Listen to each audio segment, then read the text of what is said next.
ITA 2018 e Avançando na Química. Bom, esse projeto é direcionado para quem quer cursos concorridos, como do ITA, como outros também de concursos, tá? Não só para vestibular, mas outros concursos bem concorridos, como para perito. E também quem está fazendo a faculdade, quem está fazendo farmácia, quem está fazendo a própria química, porque eu vou aprofundar a nível de faculdade. O meu objetivo é chegar nas reações SN1, SN2, E1 e E2, ou seja, reações de substituição, eletrofílica, nucleofílica e de eliminação, também nucleofílica e eletrofílica. Mas para isso a gente precisa entender algumas coisas antes. Por exemplo, cisão, ou seja, a formação de radicais e carbocátios. Bom, a formação desses compostos é importantíssima nas reações orgânicas.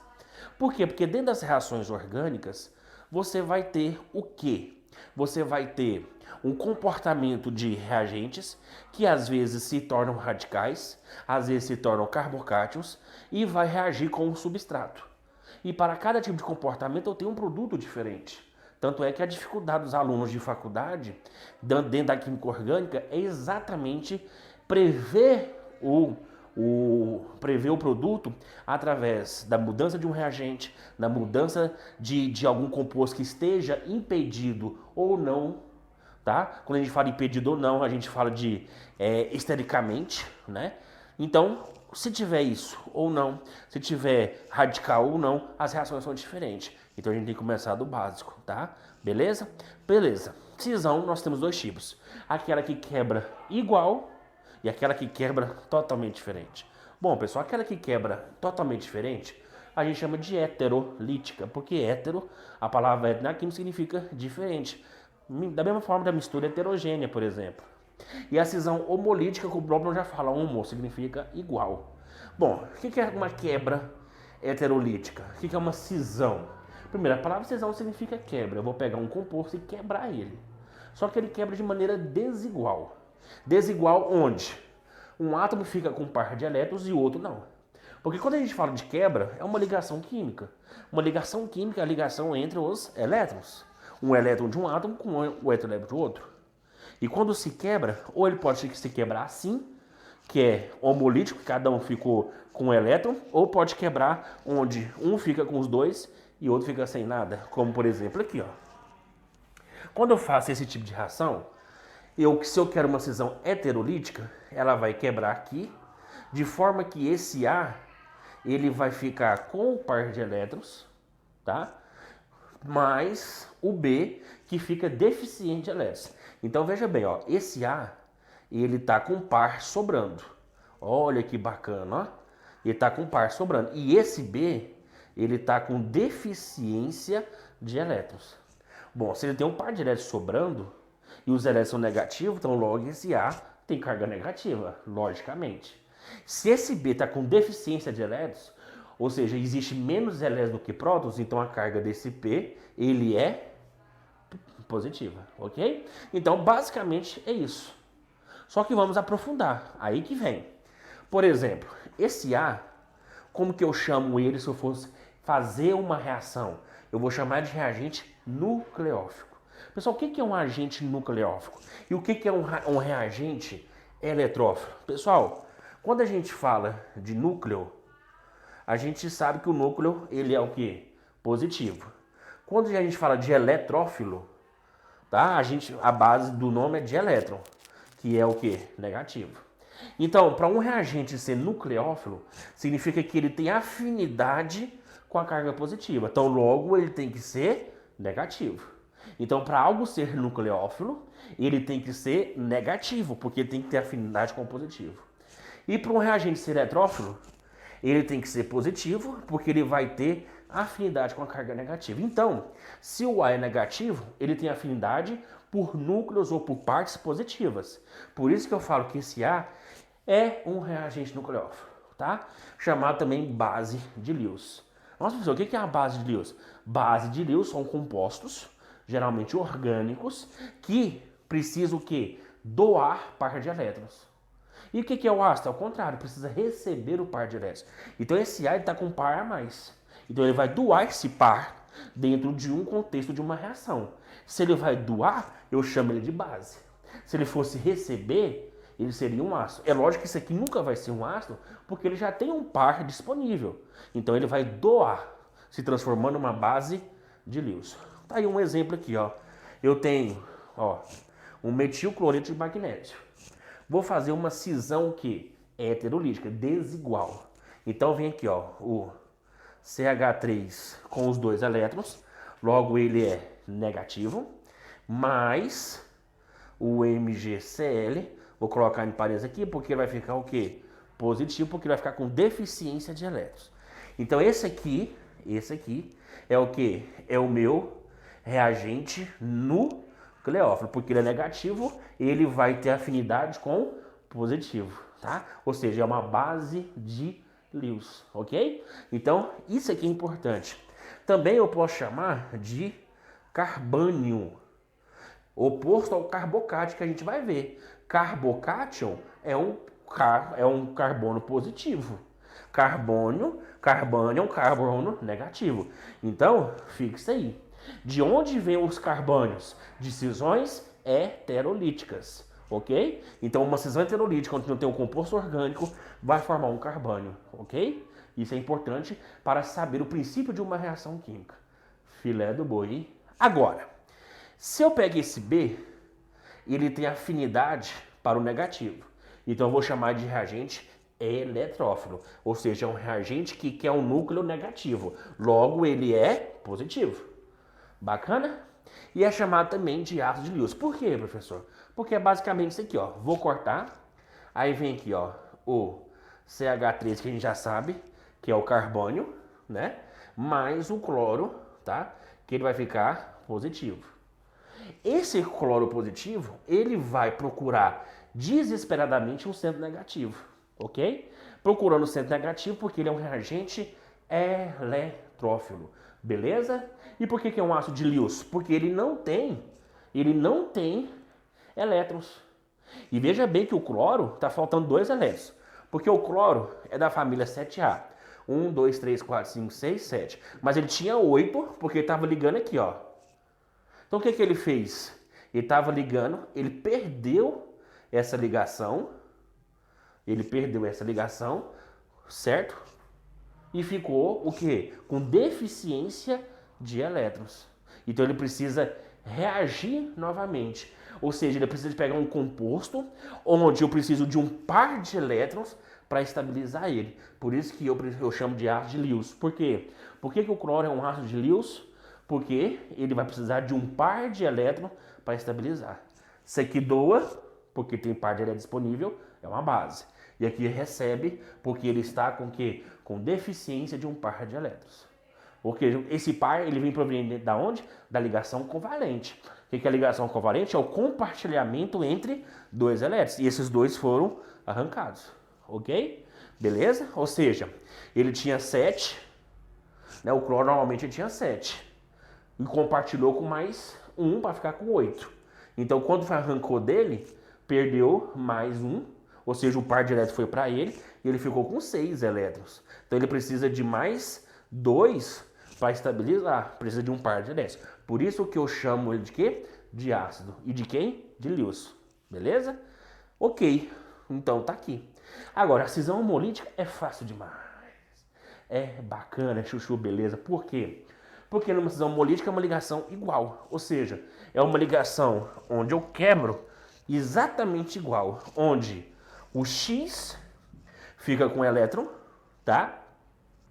E o Y também fica com elétron. E aí, formou positivo e negativo? Não, não formou. Ambos estão com deficiência de elétrons. E com deficiência de quantos elétrons? De 1.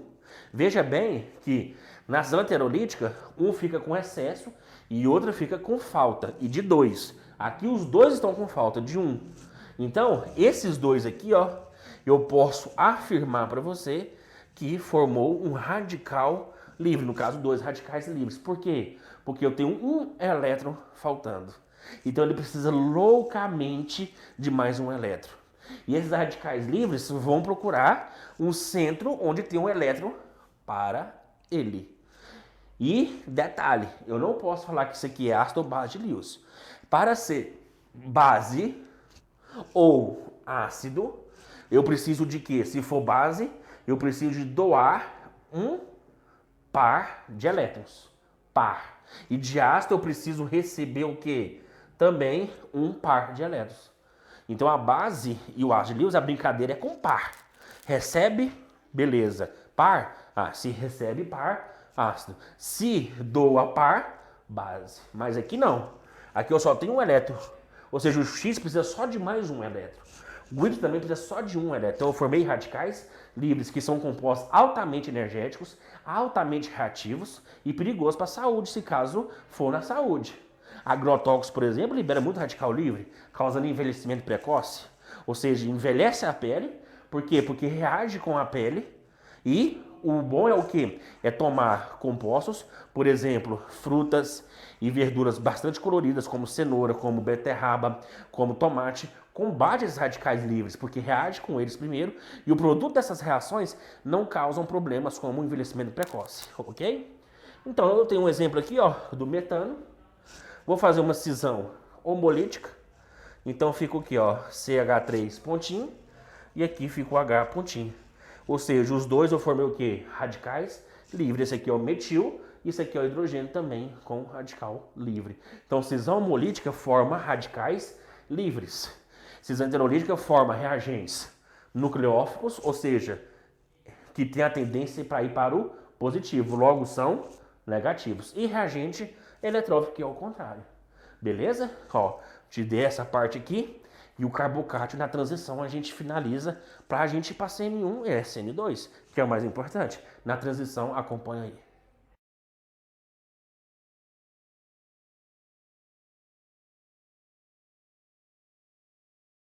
Bom, pessoal, para a gente entender aí o carbocátio, tá aqui, né? Uma estrutura de carbono, lógico, né? Ela vem do carbocátio. E o que acontece? Onde eu posso quebrar essa ligação? Lógico, com cloro e carbono. Porque ali eu tenho uma diferença de eletronegatividade. Então nesse ponto eu posso quebrar mais fácil do que o carbono e o hidrogênio, onde a diferença de eletronegatividade é bem menor. Só que eu tenho duas maneiras de quebrar. Ou eu posso quebrar de maneira eletrolítica ou homolítica, nós sabemos. Pessoal, se for para quebrar de maneira homolítica, não dá certo. Porque nós vimos que a homolítica forma radicais. E os radicais eles não têm carga. Eles só têm elétrons disponíveis. E um elétron só. Então, para ter cargas, para ser carbocátio, com certeza eu vou ter que fazer uma cisão heterolítica. Então, ou seja, eu vou quebrar de maneira heterogênea, de maneira desigual, onde eu tenho esse carbono aqui, ó, e o cloro. O cloro vai ficar com um par de elétrons sobrando, logo ele fica negativo. Se ele fica negativo, ele tem afinidade para o positivo. Então, nucleófilo, núcleo positivo, filo significa afinidade.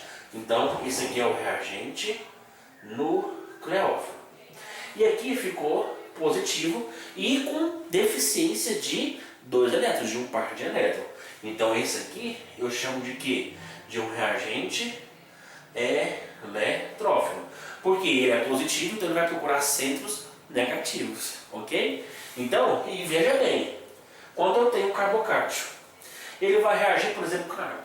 Tá aí. Coloquei água, a água tem, no caso do oxigênio, 2 pares de elétrons, e eu tenho um carbocátio já formado, que a geometria dele é um triângulo de base regular. Então, você tem aqui um triângulozinho, você tem um par de elétrons, e aqui positivo. Olha que bacana. Pô, o carbocátio falta exatamente um par. Enquanto a água tem 2 pares ainda, ou seja, bacana. Ou seja, no sentido de quê?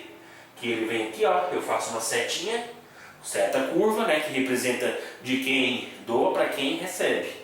E vai reagir aqui. Ó, com isso aqui a gente tem algumas ponderações. Primeiro, carbocátio, ele é sinal positivo. Então ele procura coisas negativas. Então eu posso falar que ele é reagente eletrófilo. E eu posso falar mais. Eu posso falar que ele é ácido de Lewis, porque ele vai receber um par de elétrons, né? Então a água aqui, ó, vai funcionar como uma base de Lewis. Então vamos fazer a reação aqui bonitinho. Ó, vem aqui, ó, o C que já vai formar tetraédrico, porque já vai completar, não é trigonal mais. E vem aqui a água, ó, doando um par de elétrons.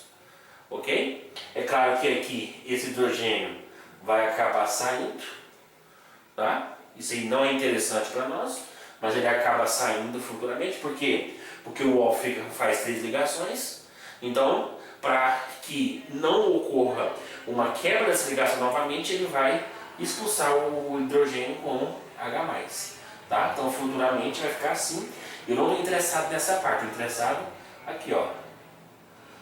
Então formou. Ou seja, uma hidratação com carbocato formou um álcool. Ok? Isso aí é fácil. Agora, para você fazer umas reações mais difíceis, que é o que a gente vai fazer, por isso vai não preocupar com isso aqui, porque a gente vai ver reações de SN1 e SN2, é a estabilidade do carbocátion. Bom, para estabilizar o carbocátion, veja bem, você tem que entender a metila. A metila, pessoal, que é o CH3, ele tem um efeito chamado hiperconjugação. Grava isso. O que é um efeito de hiperconjugação?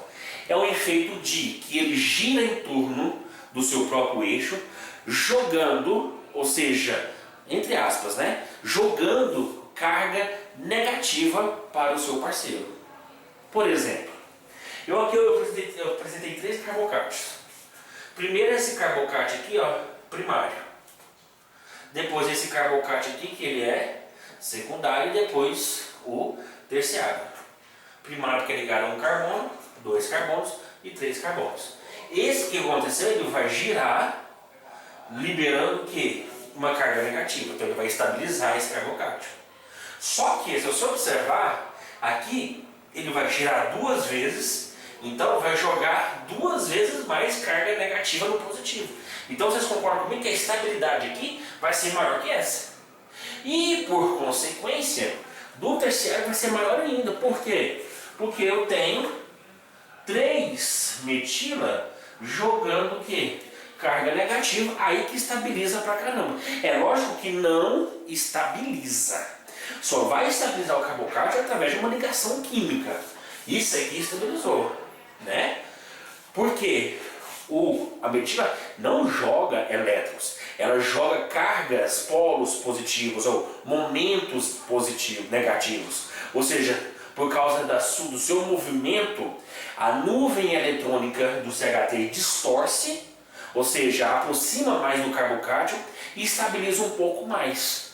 Tá? Na verdade, os 3 não são estáveis, pelo contrário, são bem instáveis, são altamente reativos, altamente energéticos, a energia de ativação baixíssima. Por quê? Porque a reatividade é alta, a velocidade da reação vai ser alta, só que, se eu for analisar em termos de reatividade, com certeza, de estabilidade, com certeza eu posso fazer isso aqui, ó. O carbocátion terciário é muito mais estável do que o secundário, que é mais estável do que o primário. Pessoal, entendeu isso aí? É fácil. Essa parte inicial é fácil e ela é importantíssima para poder aprofundar na matéria, ok? Na próxima aula nós vamos ver efeitos indutivos mesoméricos que caem, tá? Cai muito, quem faz química, quem faz ITA cai, e depois finalmente entrar em reações, tá? Beleza? Aquele abraço. Não esquece de compartilhar o meu vídeo, não esquece de dar like, não esquece de fazer ele crescer, porque é para ajudar muitas pessoas. Química de verdade começa com G. Química com G e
even get to cross.